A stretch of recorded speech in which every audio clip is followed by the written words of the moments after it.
যুবকদের কষ্ট কেউ না বুঝলেও আসিফ হুজুর কিন্তু বোঝে। যুবক ভাইরা, আমি আমার একটা ওয়াজে ওপেনলি ডিক্লেয়ার দিয়েছি, শীতকালে কম্বল দিয়ে নয়, ল্যাব দিয়ে নয়, একমাত্র বউ দিয়ে যুবকদের শীত হবে। আব্বা বোঝে না রে, আব্বা বোঝে না।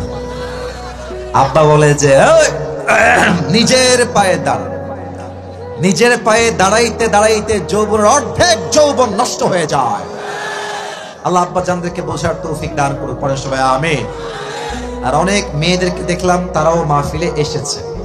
আমি প্রত্যেকটা মা বোনকে উইথ ডিউ রেসপেক্ট দিয়ে বলছি, যদি আল্লাহর এই জমিনে আপনারা বিয়েকে সহজ করতে চান, টাকাকে মাইনাস করে চরিত্রকে সবচাইতে বেশি গুরুত্ব দেওয়া লাগবে মেয়েদের।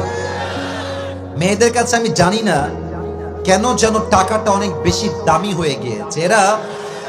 এরা টাকা পাইলে অনেক সময় চরিত্রহীন বুইরা টাকলার সঙ্গে বিয়ের পিড়িতে বসে যায়। এমন মেয়ে তো রংপুরে অন্তত পক্ষে নাই। আরে নাই রে বাবা, আল্লাহ হেদায়েত দান করুন, পরে সবাই আমিন।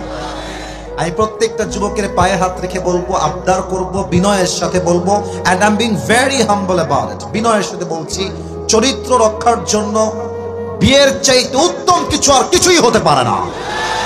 আর আমি আরেকটা কথা বলবো, তোমরা অনেকে বিয়ে করতে ভয় পাও, এটা আমি জানি। আমি নিজেও তো যুবক, তোমাদেরকে আমি না বুঝলে বুঝবে কে বলো? শোনো, বিয়ে করতে ভয় পাবা না, কোনো ভয় নাই।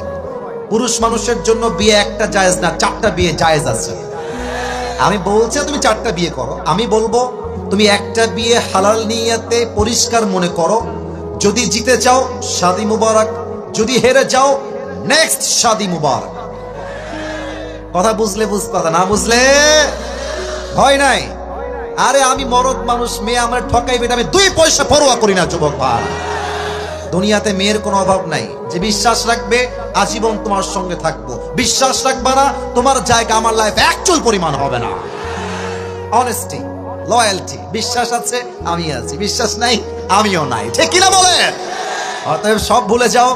10,000 টাকা ইনকাম, 12,000 ইনকাম, 15,000 ইনকাম। তবে হ্যাঁ, বিয়ের ক্ষেত্রে মেয়েকে নিয়ে ডিমান্ড খুব আহামরি আকাশ পরিমাণ রাখবা না। মাথায় রাখবে একটু ছাড় দেওয়া লাগবে, একটু ছাড় দিতে হবে।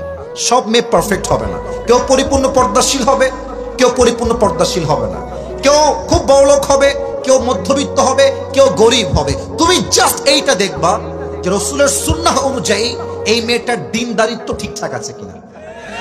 যদি দিনদারিত্ব ঠিক থাকে, রিচ হোক, মধ্যবিত্ত হোক, লোয়ার ক্লাস হোক, দিনদার হবে যেখানে, বিয়ে করব সেখানে। আরেকটা কথা বলে আমি আমার এই কথার ইতি